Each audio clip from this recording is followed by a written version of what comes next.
বাবা হারানোর পর মুখ ফিরিয়ে নিলেন মা।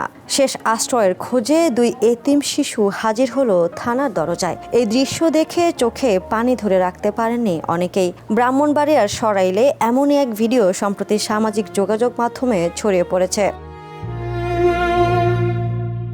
হৃদয়স্পর্শী ভিডিওটিতে দেখা যায় মায়ের বিরুদ্ধে বিচার নিয়ে ব্রাহ্মণবাড়িয়ার সরাইল থানায় এসে হাজির হয়েছে 2 এতিম শিশু। জানা যায় বাবার মৃত্যুর পর মা এবং স্বজনরা তাদের দায়িত্ব নিতে অস্বীকৃতি জানান। এরপর আশ্রয় ও নিরাপত্তার খোঁজে তারা নিজেরাই থানায় গিয়ে পুলিশের কাছে সাহায্য চায়।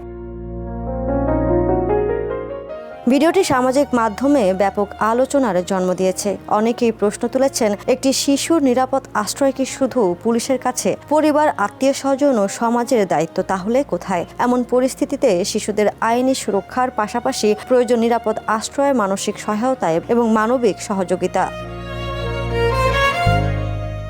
Desk report, the news. দেশে দেশে সবার সাথে, দ্য নিউজ।